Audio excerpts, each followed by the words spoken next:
because there are a lot of parents that couldn't join the call, and we're going to repurpose this recording for those parents that were unable to attend, but it'll be great for them to hear the wonderful advice that you'll be hearing, answering all these questions. And so again, I just want to let you know that we are recording the session. Okay, I think we'll begin. All right, good evening, everyone. I'm Sandro Tejada, Director of our Major Gifts and the Seton Hall Parents Program. Thank you for joining our School of Diplomacy and International Relations Parent Panel discussion. This is the fourth one we've done since June with all the parents of incoming students from the different schools. We have two more, so we're excited. It's an opportunity for us to offer these types of workshops during the summer for our incoming students and their families. And hopefully these workshops will just get you acclimated to the life as a Seton Hall parent and introduce you to some of the key departments, procedures, and resources that we have to offer. As we bring our strategic plan into focus, we continue to improve on our beautiful grounds. I was just on campus today. There's a lot of movement, a lot of renovations. We've been updating our Stillman Trade Room in Jubilee Hall, our dorms, especially Bowen Hall, which is getting a facelift right now. And you probably heard our flagship university center. We have it's undergoing a $30 million renovation. So it's going to be an incredible space for your students.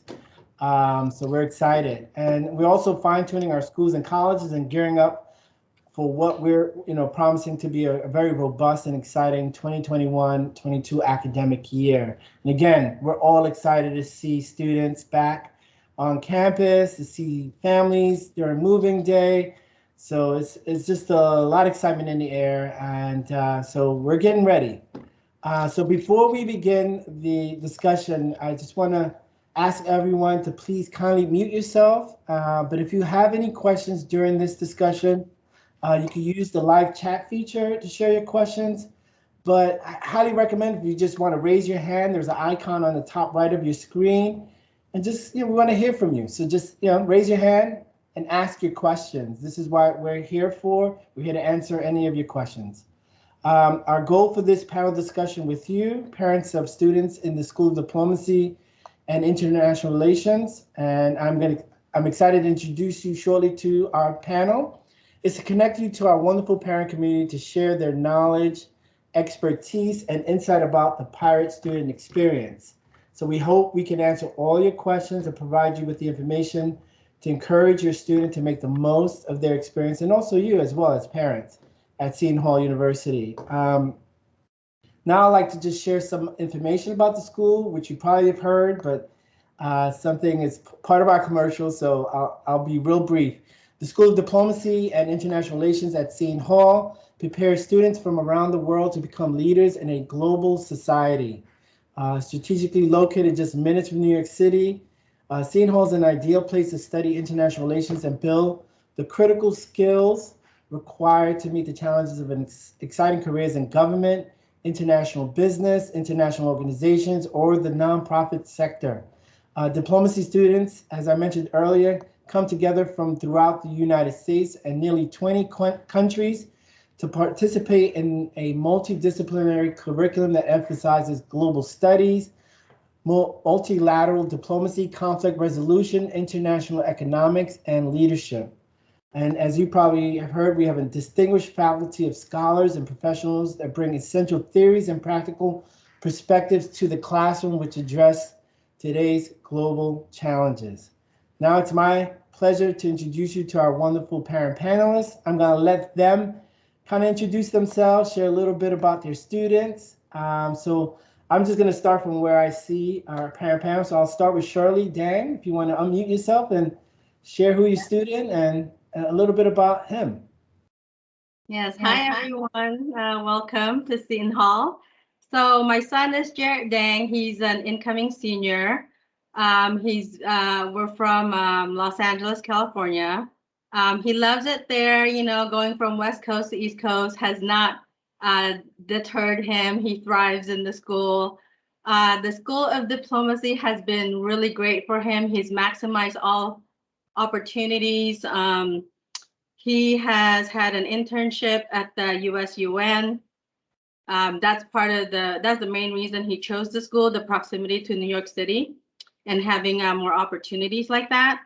On campus, he runs 2 clubs. He is the editor-in-chief of the Diplomatic Envoy. They're always looking for writers. So freshmen, yeah, he loves to get freshmen engaged, and hopefully they'll continue for the 4 years. He also is the executive producer of The Global Current, which is the podcast, radio podcast, which also talks about, like addresses international issues. Again, they would love for your students to get involved. So basically, he just does a lot in the School of Diplomacy, student ambassador. He's in the leadership. He does the Diplo Lab, which is a research thing in the school, and he's been published, alongside the professor. Let's see what else. But anyway, yeah, it's just been a really good school. He's involved a lot, and yeah, so we're happy to be there. And yeah, feel free to ask any questions. Thank you, Charlene. We're so lucky to have Jared as part of our student body. He's just been an extraordinary servant leader on campus, and as you can see, he has a lot of responsibilities, but he's been able to handle all that and still be on the dean's list, right? For the most part. So thank you, Shirley, for joining us. Lisa Boyajian, would you like to introduce yourself and a little bit about your students? I know you have 2, right? I have 2. Hi, everyone. Welcome. Thank you for having me today. I have a rising junior, and that's my son. And I have a rising sophomore, which is my daughter, who is in the Diplo School of Diplomacy. I cannot say enough about the program. She is thriving. She had a fantastic freshman year. She's been challenged, but in a good way. She's learned. She's right now in Washington, D.C. She has an internship that she found on her own, but it was very competitive. And the reason why she was chosen, she was told, is that her experience at Seton Hall is noted, and they know they have a reputation at the school of having an excellent program, and they chose her to be part of this. And she's there right now. She'll be away for 4 weeks, and it's an experience that she's, as a freshman, it's been unbelievable. So she is part of clubs. She's part of and I'm sorry, I don't have the proper name, but it's the Women of SHU, which is UNISHU, which is, I guess, part of the UN, but it's like the women's, it's a group of just girls on campus. And she just loved it. She started off again at the beginning of the school year, and she is continuing, and she's on the executive board, and she's thrilled. And I know she knows Jared because she's mentioned him. That's funny that I saw you today. And anyway, it's just been very, very positive. So thank you. Thank you, Lisa, for sharing. Carolyn DiPaola, would you like to share a little bit about your student? Sure. I have 2 children at Seton Hall. Mia is in the diplomacy program, and she is a rising senior. And then I have a son who's a biochem major, and he's a rising sophomore. And actually, he's over with Sasha's parents, who are up in the top there. So both of my children, they just love it at Seton Hall. We're not very far. We're like 45 minutes south of Seton Hall in New Jersey, and we just can't be more happy. The kids are happy up there. Mia is kind of going a little different route. She is in the diplomacy, but I think she has at least 1 other major, and I think 2 or 3 minors or something like that. She's kind of branched out a little bit. And I think that she will be starting a Teach for America program in Baltimore next year. So she kind of is going a little different route, but they've been nothing but happy over at Seton Hall. And they both will be, Mia has not lived on campus. She has a house up there. And my son also, he didn't live on camp. He won't live on campus for his sophomore year, but they're having a good time doing other things. And I do hope that with the pandemic, hopefully getting a little better, that next year more things will be opened up, more of the intramurals, and they'll just have more of a full experience at the school. But I can't say enough wonderful things about Seton Hall. Thank you, Carolyn. Thank you for sharing. Lisa Tobin? I know we have two Lisas, so. Hi, Sandro, and hi, everybody else. It's good to see everybody's faces. My name is Lisa Tobin, and we are from Half Moon Bay, California. And we've had the pleasure of having two daughters at Seton Hall, both in the diplomacy program. So I feel like I've been a part of the Seton Hall family now for a lot of years, which is a wonderful thing. So our daughter, Emma, our older daughter, graduated in 2019, December 2019, from Seton Hall.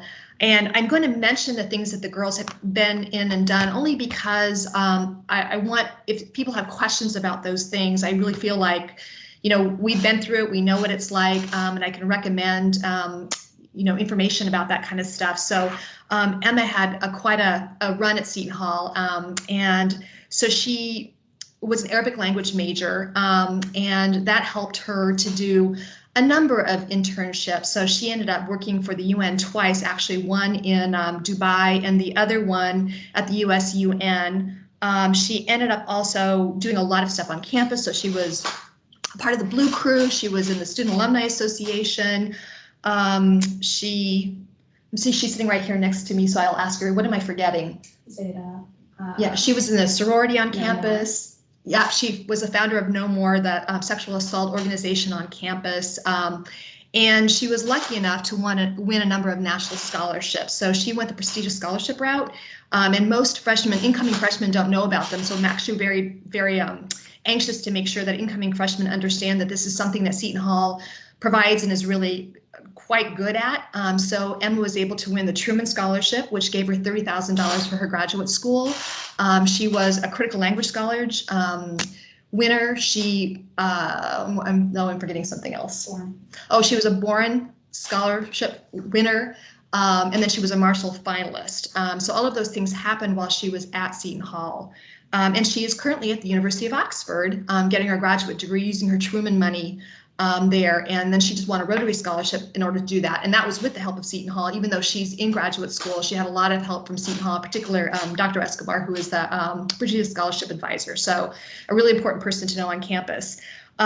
Kelly is our younger student, and she's also a diplomacy major. She decided to go a little bit different route as well. So she's actually really interested in languages. So she is fluent in German, but she's also taken Russian on Seton Hall's campus. And she just won a Boren Scholarship, and she's been studying Turkish all summer. And she'll find out today whether she goes in country. And if she does, she's going to be headed to Azerbaijan for the fall. So she won't be on campus in the fall. But while she's been on campus as well, she went the mock trial route. So she is on the mock trial team. So if anybody has an interest in mock trial, Seton Hall has done a really great job with their mock trial program. And she's also an RA. So she's been in Xavier Hall all this past year as an RA on campus as well. So if you have any interest in any of those things, or think your student might be interested, those are things that I can talk about. Thank you, Lisa. And Lisa and her husband, Bernie, have hosted wonderful events for us for our send-offs and admitted student events. And so they've been incredible ambassadors for the university. And we're so lucky to have them and their two wonderful daughters who are going to be incredible, as you just heard Lisa share with you. Thank you again. And now we have a wonderful couple, Mark and Karina Amelang. If you'd like to unmute yourself and share a little bit about your student. Sure. I guess I'll start. Sasha Amelang is our daughter, and she's a rising sophomore. So she went through her freshman year during COVID, which I don't know if they get a special badge for, but they probably should. It was a crazy time. She's an athlete. She's on the women's golf team. So they played a couple tournaments. It was kind of dicey from the golf perspective, but she lived on campus and loved it. The meal plan, the university went above and beyond to accommodate the difficult circumstances. She lived on campus all year though, and loved it, and can't wait to get back. We're not close, unlike the DePaulas. That we're not very close. But I think Sasha loves that better. I don't know. I don't know if that means we're bad parents or what, but she likes being far away. So Sasha is a double major in diplomacy and economics, and she's minoring in Russian. She's a member of the Slavic Club. She's the treasurer this year, coming up in the Slavic Club. So she's really into that. She speaks French as well, but she's not taking that there.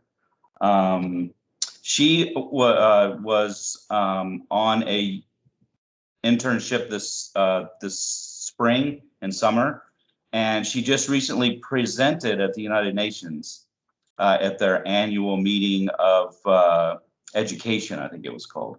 So we're very proud of her there. She did some research for one of the NGOs, and was on Spain, as on the COVID response from Spain, Colombia, Mexico, and Japan. And they loved her work so much that they asked her to speak on it. So she was on a panel up there and with everybody else. It was kind of fun. Very proud of her. And that was all. I was coached by Dean Smith and Professor Dr. Sanjamino and everybody, Dr. Ruby, all helped her with. She came up with the idea, and they helped her, coached her, and got her ready for the opportunity.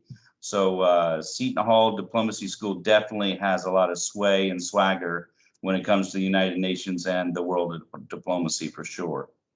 So we're very proud of our daughter, and she's very excited to go back soon. She's counting the days. So. Yeah, thank you. Thank you. As you can see, we have an esteemed panel of parents and their wonderful students. So again, this is your opportunity to ask any questions about everything you hear in regards to internships, the clubs, the opportunities at the United Nations. And I think I just see a first question. We'll go with it.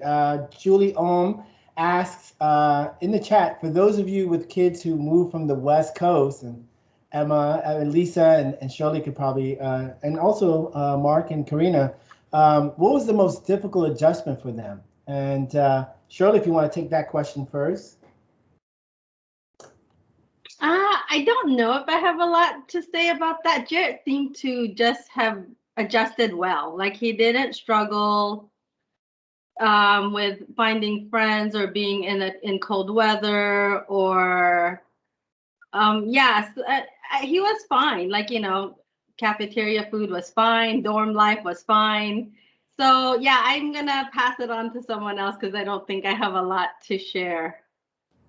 Oh, that's fine. How about you, Lisa? Anything you'd like to share? I'll go through that question. I don't think that necessarily my girls had any trouble adjusting to the East Coast. And I think the best part about Seton Hall is it does quickly become your family. I think it's small enough. And as a matter of fact, I want to really give a great shout out. When Kelly was probably her first semester or her second semester of her freshman year, I can't tell you how ill she was. She was so ill that they eventually took her to the hospital, and we were far away. And there was a member of staff that I reached out to who I'd gotten to know with Sandro, and I said, would you just go check on her, because I was so concerned about her. And Kathy Viscardi did that. So here I am on the West Coast. Kelly's in the hospital in her dorm room on the East Coast, and Kathy left her work at Seton Hall to go over and check on her. And then she reached out to me and said, hey, I've checked on her. I'm a mom too. I think she's going to be fine. So I don't think logistically it's been a hard thing. I would say the hardest part is actually just like the logistical issues, in terms of the hardest thing is, what do you do with their stuff after your freshman year? And so I think that those kinds of things are challenging at times. And, often they've necessitated us flying out, renting cars, loading things up, driving them to someplace. So if there are parents who are in that position and they've got some concerns about that, I'm again happy to talk about how we resolve those. I would say it's more those logistical issues in terms of, what do you do with their stuff? Where do you get the stuff? And then what do you do with it when they're no longer at Seton Hall?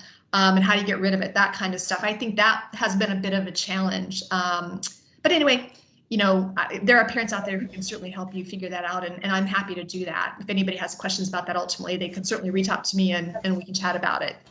So. Thank you, Lisa. I don't know if Mark or Karina has anything else to add, or I think. Yeah, so, we're in Houston, Texas, so neither coast, but also a big adjustment. Our daughter loved the weather, so that worked out great. Coming from Texas, she was in quarantine right away, and then after Christmas break, she was in quarantine again, and then there were 3 other quarantines because of the team, so she was in 5 quarantines, 2 weeks apiece. So that aside, putting that aside, and that's not going to be a challenge for anybody anymore, hopefully. But as far as stuff, getting stuff up there was not really a problem. Just a couple of suitcases and everything came from Amazon. At the end of the year, the girls found a service that apparently was just started by a couple of former students that for $50 a box, you get a box and you fill it up with whatever and you leave it in your dorm room. And then supposedly when you come back, it'll be. We don't know about that part yet. We'll find out in a couple of weeks. Yeah, we'll tell you later, but there was no need to drive things around or finding a storage room. It actually worked out fairly easily. From the dorm room, not if you live off campus, but right. That's. I would say that the biggest thing was nothing to do with Seton Hall. It's just the separation and losing your daughter. I think, and the daughter being independent and, on her own. And it was comforting to have Seton Hall there watching after her and looking, but that was being a dad and seeing the mom and the daughter. That was pretty stressful, I think. We weren't prepared for that, I guess.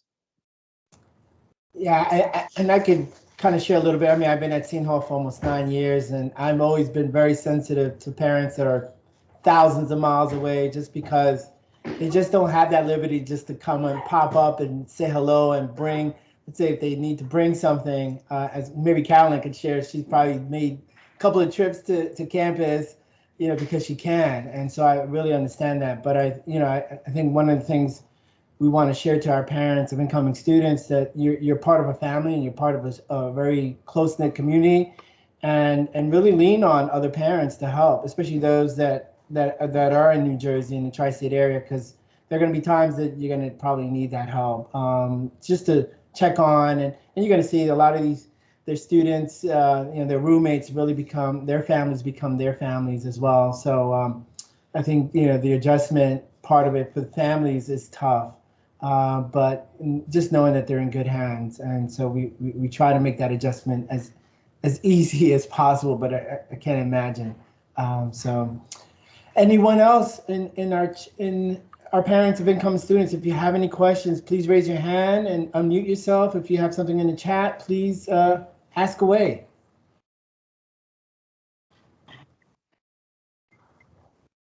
So just in terms of, just to add the support of the community. So I've been part of the Facebook parents group for, 4 years, and probably a lot of you are too. And, I just became admin of that group, but it's really super supportive. Any small question you have, what kind of bedding should I get? What kind of, like under bed storage should I get? And yeah, down to people being sick, like local parents are so willing to jump in and extend help.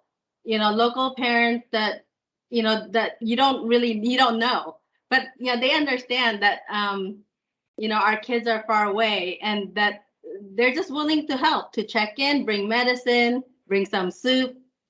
So, if you haven't joined, just a plug then, so obviously there's the school parent site, Seton Hall Parents and Family, but there's also another kind of informal, more parent to parent site that the school doesn't monitor per se. You won't get an answer from the school, for example, is Seton Hall University Parents.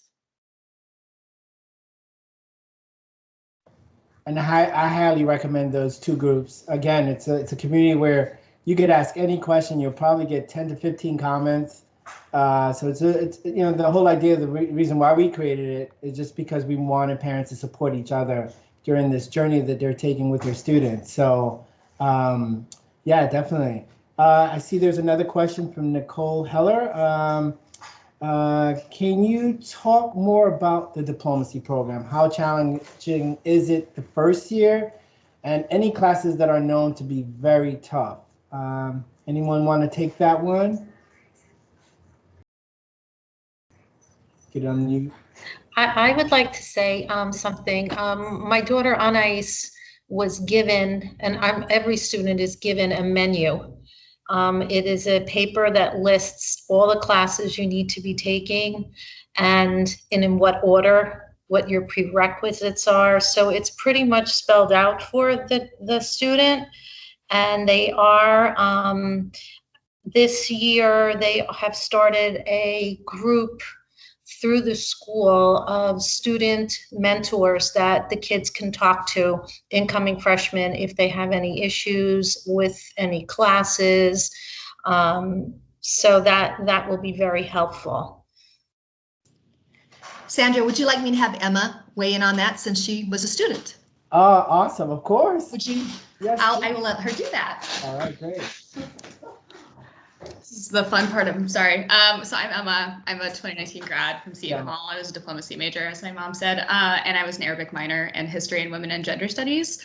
And so for me, I didn't think that freshman year was too difficult. They do a really lovely job of easing you in as you go and ensuring that you're building foundations. One of the hardest classes, notoriously just because it's such a learning curve, is the intro to diplomacy class, because there is so much foundation that you build off of from that class. I think that class went with me for the next 4 years, genuinely. I learned so much and I took it into grad school with me, and I don't think many people say that about intro classes.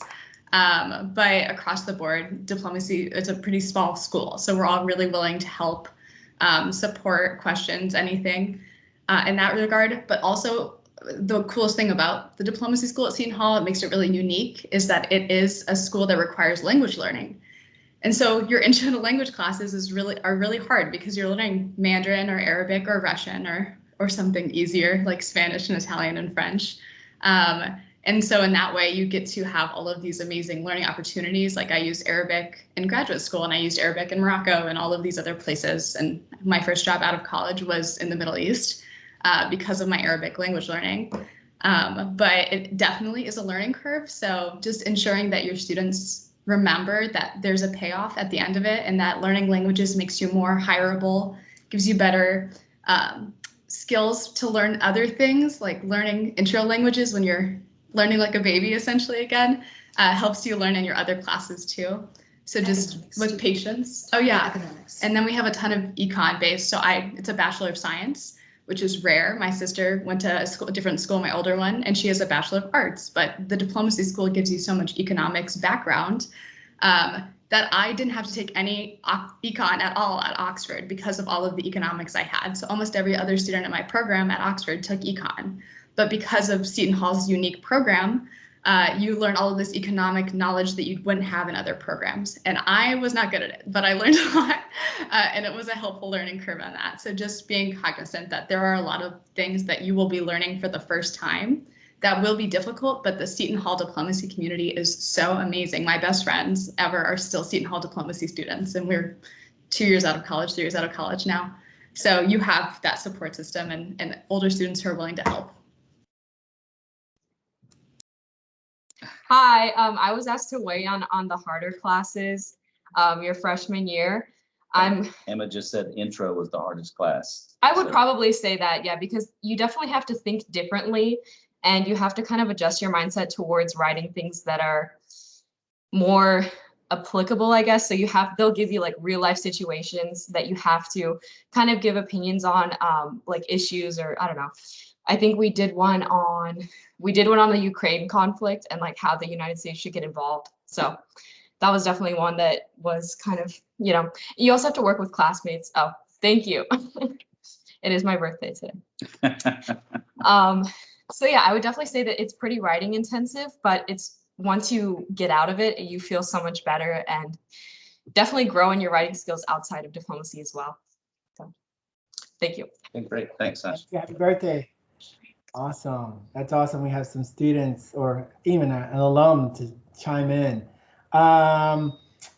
So there's a question also from Nicole Heller. Did you ever really go into New York City for fun, or do people most stay in South Orange area? So I guess in regards to students, especially those that are I mean, I think Seton Hall sometimes is tagged as a suitcase university where a lot of students go home for the weekend. But if anyone can share, any in our panel can share how your students took advantage of the weekends in regards to going into the city, or doing things in the area in the South Orange Village. So, well, Sandro, if you'll mute your mic, because during COVID there was a lot of restrictions that may or may not have been observed. No question. During COVID, our daughter loved going into New York. I mean, Uniqlo and all the shopping, Marimekko, and just whatever. I mean, that's one of the draws for going to Seton Hall, and it certainly is convenient. It's a quick walk down to the train station, a 20-minute train ride, and you're in the midst of the city. And she went there as often as she could, spent time with her friends there. They go get a Airbnb or something. It was a very big part of being at Seton Hall, for sure, and a big draw. Thank you, Mark. Anyone else want to share a little bit about how their students take advantage of their downtime while they're at South Orange? I could talk just a little bit because, again, I feel like we've been there forever. So I feel like we've done. But one of the greatest things about being from the West Coast is having the opportunity to spend some time on the East Coast. And so over the last, 4, 5, 6 years that we've been at Seton Hall, we have taken the opportunity when the girls have breaks, weekends or whatever, and we've done trips actually all over the Northeast. So we did a trip to Pennsylvania and did the Amish country. We did the Hudson River Valley. We did all the small towns in Connecticut. We had a fall break that we took the girls, and we did New Hampshire, Vermont, and Quebec City, Canada. So we found it to be a great opportunity when they had breaks for us to go out, pick them up, rent a car, and we drove some places we wouldn't probably ever have gone before. So if you get a chance to do that, I highly recommend it too, because we've really seen some amazing things in amazing places. So a fun opportunity. Thank you, Lisa. And I know, with the university, we have what's called the Student Activity Board, which is SAB, and they do a lot of trips. I know pre-COVID, they arrange trips to the city, Broadway shows where they're paying like $5 a ticket to see a Broadway show. So, hopefully, I know they're already fatigued in regards to all the virtual offerings, and they're moving away from that. So I think, definitely coming into the fall, there are going to be a lot of opportunities for our students to really take advantage of what New York City has to offer, and also New Jersey, sporting events and things of that nature. So they're going to be busy. And I know, and maybe some of the parents can kind of share, especially in regards to, acclimating our students in regards to Seton Hall life. They do what's called the first 56 days calendar. So it's pretty much scripted, the first 56 days in regards to activities and engagement. And I think it's the first week of school, they do what's called the involvement fair, where all our student organizations and clubs are on the university green to kind of, share what they have to offer in regards to a club, an organization that your student might be interested in joining. And even your student can actually create a club if there's one that they want to create. So it's an amazing, and I know you probably heard from all our parents that their students are in many different things, many different clubs and organizations, and editor-in-chief of the Diplomatic Envoy. My question would be, how do they manage, being great students, but also all these activities outside of the classroom? What advice can you share with some of our incoming students in regards to how your students are able to do all this? Because I'm still amazed by what these students are able to accomplish during their time at Seton Hall. And I throw that out to anyone. I don't know if Lisa or Carolyn or anyone, please. I don't know how, but they do. Jared is so busy, and they become like little professional beings. He sets up meetings. He's like his own little leadership, right? He's hiring. He is, addressing issues among staff, within the groups, and he's like reaching out to advisors, asking about budget. Can we do a special edition insert for Black Lives Matter? So I don't know, somehow they do. I think they just grow up. It's great. It's great to see that, like really that growth and development. And that I think a lot of it is that very nurturing environment of Seton Hall. The Diplo advisors and the deans are amazing. Anytime anyone, like even before we started, we had a meeting with Dean San Gemino to talk about coursework and double majoring and things like that. But pretty much anytime you need advising, you send an email and everyone's willing to talk to you. Everyone's willing to help you. So I don't know, somehow in that environment, I guess, they kind of just grow up, become their own little adult, and they manage. He manages his own schedule. He manages everything himself. He manages people, and I don't know how. They just do. Wow. Thank you, Shirley. Yeah, and I'm always amazed by what Jared is able to accomplish. It seems like he's doing everything under the sun. But kudos to you, Shirley, for raising an amazing young man. There's a question for Nicole. Thank you, Nicole, again. Does the diplomacy program bring in a lot of guest speakers for the students during the evenings and weekends? And also, should we send some dress clothes along with our students? My son is hoping the answer is no. Anyone want to tackle those two questions? I think definite yes on the dress clothes, at least one suit. There are events that they would go to, like whether on campus, off campus. Jarrett has gone to there's like a author making a presentation at the Council of Foreign Relations in New York. So he would go to that, and you have to have a professional wear attire on campus. If you're speaking on behalf of the school, I mean, you definitely need that. He was involved in Shuna, which is the Model UN club at first, but yeah, that's one of the ones that dropped off eventually because it involved like travel to other schools on the weekends and things like that, and it was just too much. But yeah, for those things that he definitely you need to wear a suit. So yeah, for that, definite yes. Sorry to your son, Nicole, that he does need to have a suit and nice shoes to bring to Seton Hall. And just to add to what Shirley was saying, last year was all on Zoom, so amazingly, there were probably more speakers than usual because people are just so much more accessible through Zoom. They don't have to come to your school, you don't have to go see them. So that was awesome. So maybe next year, if it's on Zoom, you just need the top part of a formal suit and just, boxers underneath, but, who knows?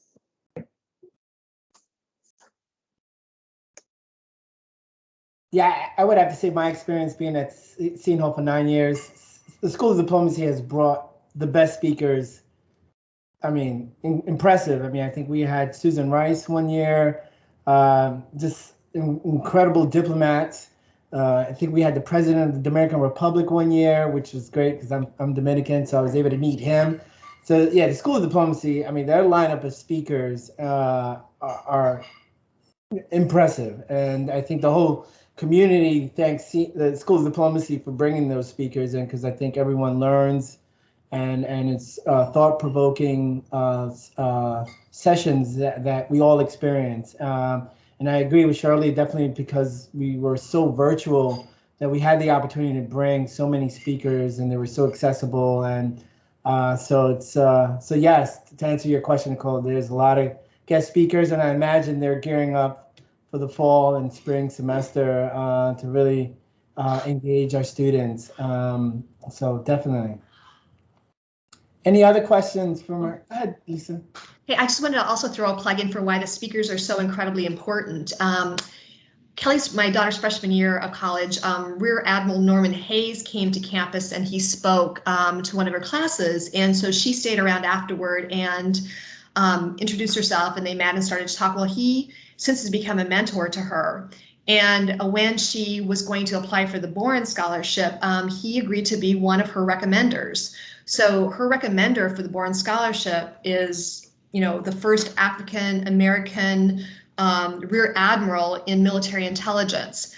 So that's the quality of people, of speakers that come onto campus. And, when the Seton Hall students make an effort to get to know those people, there can be great outcomes in terms of mentorship and even ultimately, having that person support them when they're applying for that next stage of their life. So I highly recommend that students all go to those and build relationship with those speakers. It's pretty important.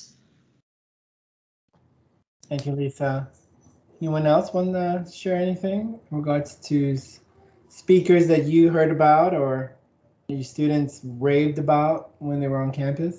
I just want to give some hope to the parents that, at least for our daughter, we didn't hear about all those speakers, but parenthetically, we'd be talking about something. Oh yeah, I heard from, we said, where'd you hear that? Oh, the speaker of this, speaker of that. So they do a lot of things. They get a weekly email about all the activities that are going on, and they take advantage of a lot more than they'll admit, I think, at least the parents, because they want their own independence. At least that's been our experience.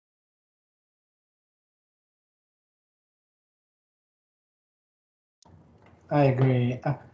I know we've been getting a lot of questions from parents of incoming students, and I know there's been some concerns, not concerns, but in regards to roommate selection and how important that process is for, the adjustment from home life to campus life. I don't know if any of you would like to share, your daughter's experience and son's experience in regards to selecting a roommate and how they were able to manage that process. If anyone would like to tackle that question.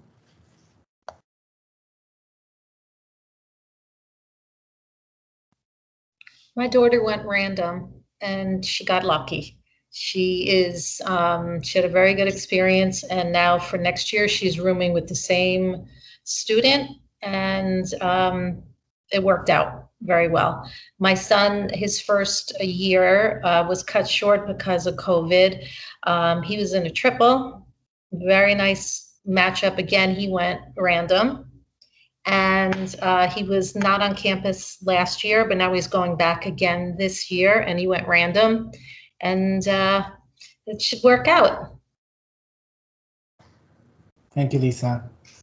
And maybe from the sound of Lisa's experience, random is better because as a freshman, my son, they found their own group, like in the incoming Facebook page. And, we thought it's a great fit. They're both Eagle Scouts and, like same interests and they're all in the honors program. So they're all in AQ, fourth floor honor. So, but yeah, it wasn't a great fit. He was in a triple. It was super tight and it wasn't a good fit. So random might be better sometimes. My daughter went random as well, and she ended up with a wonderful roommate her freshman year. She ended up renting a house with 3 other girls that were on the other part of their, a double or whatever. They shared the bathroom. So she ended up with 3 other girls, then renting a house off campus, and that's working out wonderful. With the COVID, they all got to stay up there, and so and my son, he didn't go random. He picked his roommate, and he also turned out to be very well. I have to say that one, my daughter's in the leadership, so she got the Aquinas, the 4th floor. Oh my gosh, it was beautiful. I wanted to go live there. So, and my son was at Bolin, not so nice, but it turned out well for him too. So that's good. Caroline, I just want to let you know they're making some major upgrades at Bolin, so I think students are going to be very surprised and happy to see how much things have improved at Bolin. So I mean, it was clean. It was very clean. It just wasn't as nice as Aquinas, but again, it was safe. It was clean. It was fine. Our daughter ended up, because she's an athlete, was with her another golfer, female golfer that was a freshman who couldn't show up the first semester because of visa issues with COVID. So she got a little spoiled and spread out. And so then she got the notice that Jenny was coming the second semester, and she said, "Mom, what do I do with all my stuff now?" She had kind of had, so there was a little wake up call, but she did fine. And she had a random girl in the other part of the quad, and they're great friends. So it worked out real well. But of course it's an adjustment coming from, your home where, you know, we have 2 children, she has a younger brother. And of course, you know, it's your own room, your own bathroom, everything is catered for you. And then you show up and you have to do it yourself. And there's other human beings and they have other habits. So, I mean, it's tough. I wouldn't expect it to be, you know, this 100% great, wonderful experience all around. But I think that weighed against them having their own place and independence and not being watched by their parents all the time. I think it probably works out on the balance. Great, thank you. Thank you for sharing. And I know the other concerns, well, for parents of incoming students is the resources that are available for students to be successful in the classroom. If any of you could share what your students were able to do or take advantage of, if it was the writing center or the, you know, taking advantage of having a peer advisor to help them adjust from coming from high school to college. If anyone would like to answer that question. We were absolutely amazed at the support network that Seton Hall offered. There's, as someone else mentioned earlier, there's a pre-prescribed coursework that's already pretty worked out, and the elections or electives you have versus if you pick another major. I mean, they were just so helpful. The diplomacy department, and then there's if you're an athlete, they have the athletic advisor. There's so many layers of advisors, and they all work together, and it's incredible, the support network that Seton Hall has. I remember as a freshman looking at catalog and getting confused about, you know, and taking a bunch of courses I didn't need, and you know, so you don't have that here. It's really well done. And actually, all the professors are very available. All the professors are very accessible. I was surprised how much interaction was there between the students and the professors outside of the classroom. They're just always available. It's amazing. So the worksheet is this.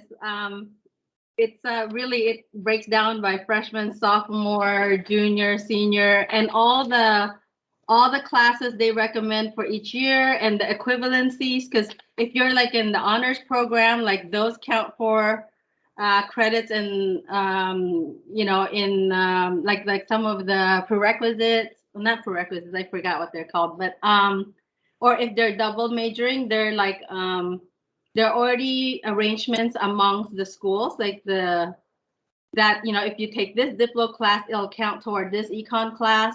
So it's very easy to double major, and a lot of people probably even do more than that. So it's very helpful. And I said that it's just the advisors, the deans are really, really amazing and really easy to, professors, yeah, everyone's just so easy to reach out to, and they make time for you. I would also argue, and I'm going to talk about professors, I think there's a lot of great resources, but I think a student's success is tied to a couple of things. One of those is to show up at class and to do the work, and you know, and to build a relationship with the professors. And so I think if the students do those 3 things, they're going to be highly successful on campus. And Seton Hall, I think in particular, because of the small class size, and particularly in diplomacy, students have an opportunity to really get to know the professors well, and that's going to serve them, you know, for a number of reasons. You know, diplomacy, probably more than any other school at Seton Hall, they obviously require an internship to graduate, and they need to have their professor support in order to do that. And so if they continue to cultivate a relationship with their professors, they're going to have somebody to support them in that process. And then if they're applying for scholarships or they're applying for internships, those sorts of things, professors obviously don't want a student that they've never seen in class to come in and say, hey, will you write me a recommendation? Those are just students who are going to shoot themselves in the foot. And so professors at Seton Hall do want to know their students. And I'm going to give you an example of how incredibly committed Seton Hall's professors are. So our daughter takes Russian. And last summer, so she came home in March because of COVID. She was home for the summer. All summer long, she took Russian courses at Seton Hall. Her professor was not paid to teach Russian. Kelly didn't get any credit for it, but she spent an hour every single week, and sometimes 2 and 3 hours a week, tutoring her all summer long, so that when she came back in the fall, she was prepared and she wasn't behind.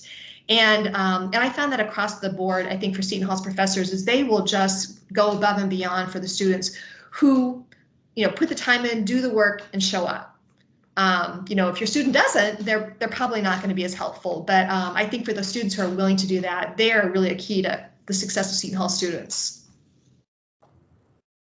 Yeah, and I agree, Lisa. I know, I think professors, when they see me on campus, they walk the opposite direction because they're always going to know that I'm asking for something from them.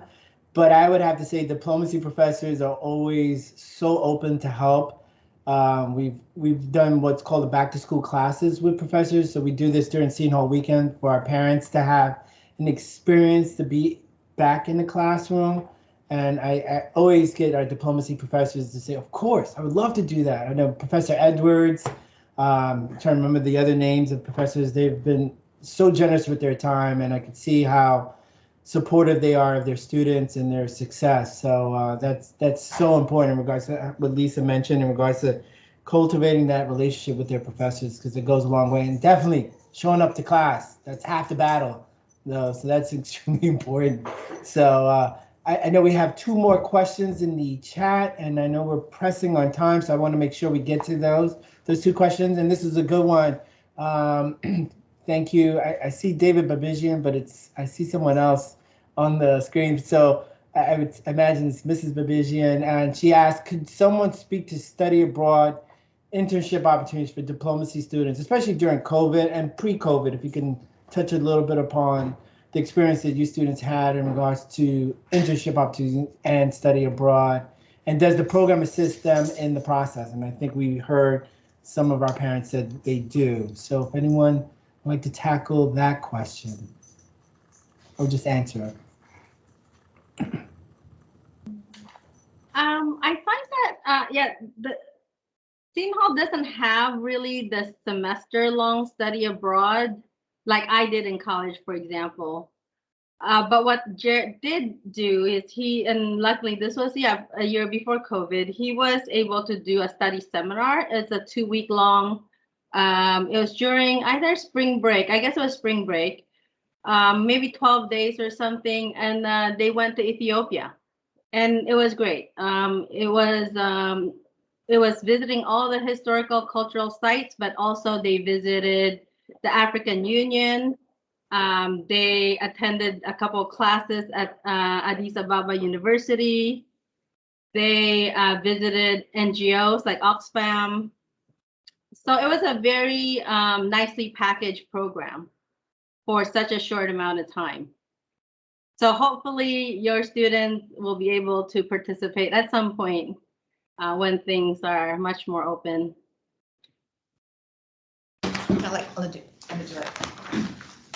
I'll jump in again. Sorry, you're gonna get tired of me. I promise. Sandra thought he got rid of me 3 years ago. So I did 5 internships while I was at Seton Hall, and I did 9 months at the State Department and at the U.S. Consulate in Dubai in the summer after my sophomore year of college, and then I was at the UN during 2018 during the UNGA and the ECOSOC department. So I met the entire cabinet and worked on human rights issues, and every day woke up and worked like ridiculous hours, but had the most amazing opportunity working in New York City. I did 2 nonprofit internships as well, and a lot of those were all founded or supported by Dr. Ruby, who's our internship coordinator, and Kyle Younger, who just recently left. But without their support and their encouragement to apply to different internships, like I was really young to get a State Department placement. And so being the youngest person in the entire Middle East that summer for the US State Department was a huge deal. And it was because Dr. Ruby really pushed me to apply early. So I think do as many as possible, do all the internships you can get. I think information about it. So you can get information either from, I saw Dr. Ruby my first weekend of my freshman year. I walked into her office, introduced myself, and then she never got rid of me for the 3 years after that. And so I think that is really amazing. And then also there are people, professors in the diplomacy school who do have internships either through them or through organizations like the Tinker Foundation. So there are a lot of opportunities from that. And then there are speakers on campus constantly who you can say, oh, MID East, that's a fascinating organization. I'm really interested in that. I heard you speak last weekend. And then you have your business card because the Seton Hall Diplomacy School tells you need business cards your first week and you hand them out to everybody you meet.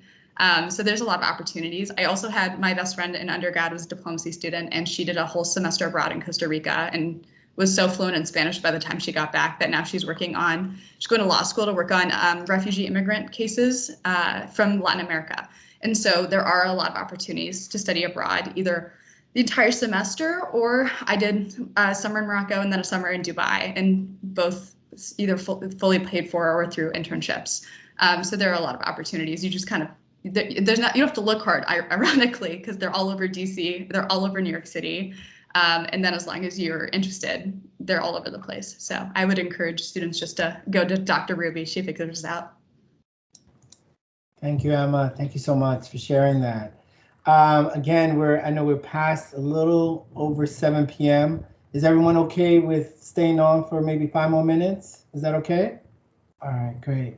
Nicole Heller has another question. She says she joined a little late, so we probably have covered this. I don't think we did. My son is still on the fence about getting the master's degree in diplomacy as well. He hopes to think about it in the school year. Have any of your students done the combined bachelor's and master's degree program in diplomacy? Is anyone in that dual degree program? No? Okay. I'll share the link about the program. I can get back to you, Nicole. I do know of a student that's in the program, and maybe I could have their family reach out to you if they can help you answer that question. I'm sure it's a good program. The thing that we ran into, Sasha was gonna, because mom's a lawyer, she was gonna do that law school track. And what you find is that the sheet that Shirley held up has a couple options and things in it. But if you're on a track like that, you don't have any options at all. And when Sasha decided she wanted to go to double major in economics, she had to drop that so it gets a little bit like lockstep if you go that route. And that's small insight from us. But thank you, Mark. And I know, like I mentioned earlier, that all the schools, we have this amazing provost, Dr. Katia Passerini, who joined us about a year ago from St. John's University.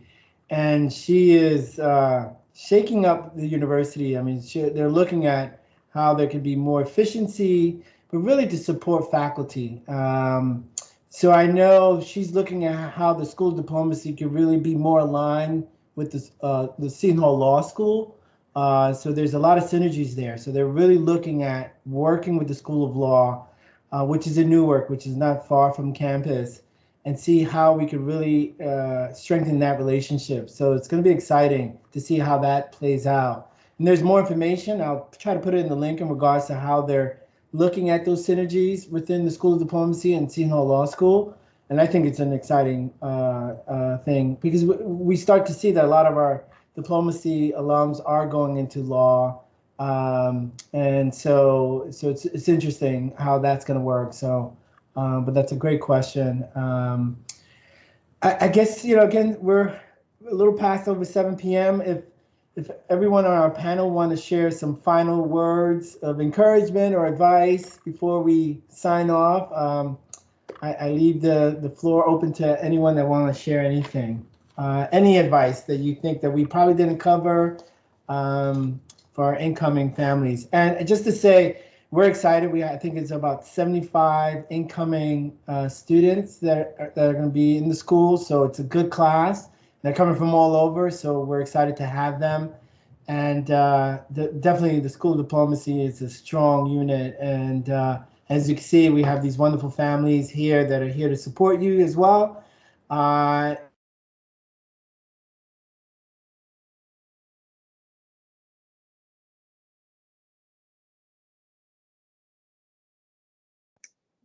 he froze right at the last minute there. I did. I'm sorry. I think I was talking too long. That's probably what happened. It usually happens. So if anyone wants to share some final parting words, feel free. Well, I would say since we were the first year there that we underestimated the excitement of being in South Orange and the restaurants and the cool stuff you can walk to, and then the New York's being just a short train ride. It's just the whole area is awesome and very exciting for the kids to explore, and I'm sure they're going to have a great time. Thank you, Mark. Thank you, Karina. Anyone else want to share a little bit? If not, that's fine. Well, thank you. I want to thank our wonderful panel. Really great to see everyone's faces. Thank you for our parents of incoming students that joined us today. We hope that we answered some of your questions, and I imagine you're excited to see your students be a part of our community at Seton Hall. Again, we're here to support you through this journey. I'm here as a resource. Feel free to contact me, email me, text me anytime. I work for you, so we're excited. I could tell you, we just had what's called a summer campus visit days for incoming students on campus last Thursday and Monday, and I could tell you, even our staff, we were so happy to see students and their families on campus. It felt normal. And we felt the energy, and we're all excited to see your students on campus in the fall and hopefully have that wonderful college experience that they deserve. So again, thank you. Thank you, Carolyn. Thank you, Lisa, both Lisas. Thank you, Emma. Thank you, Shirley. Thank you, Mark and Karina, for sharing your wonderful wisdom and advice. And look forward to seeing everyone. Go Pirates. Have a great evening. Go Pirates. Yes. Take care, everyone. Have a good summer. Go Pirates. All right. Take care. Thank you. Thank you.